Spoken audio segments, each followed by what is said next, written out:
जी ने श्री रामचरितमानस में बड़ी सुंदर चौपाई लिखी है। जब जानकी जी को बिहार कर राम जी अयोध्या में लेकर आए नेपाल से, तो दशरथ जी ने कौशल्या को बुलाकर क्या बात कही? बोले, कौशल्या कि बहू लड़कनी पर घर आई, बहू लड़कनी पर घर आई, बहू लड़कनी पर घर आई, बहू लड़कनी पर घर आई, बहू लड़कनी पर घर आई, बहू लड़कनी पर घर आई।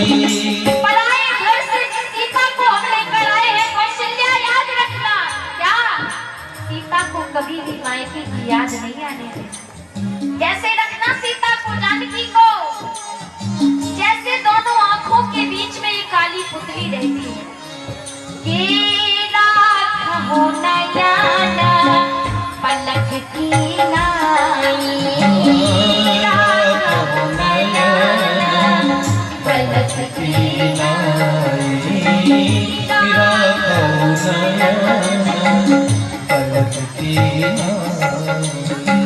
प्यारे, किसी की बेटी को तुम ब्याह कर लेकर आ रहे हो,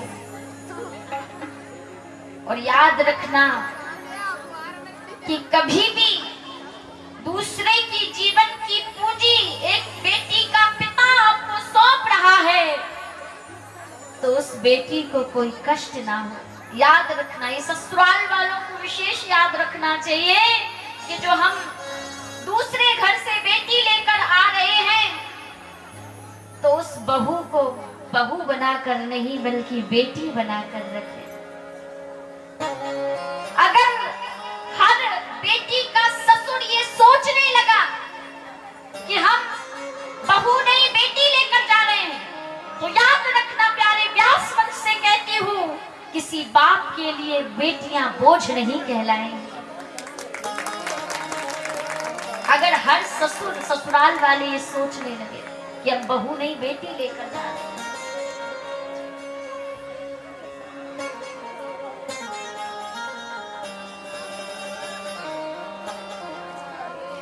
प्यारे,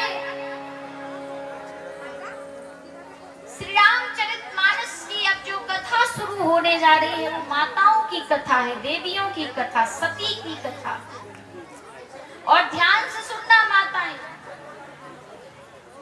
गोस्वामी तुलसीदास जी वर्णन करते हैं कि एक बार कर तलवर वीरा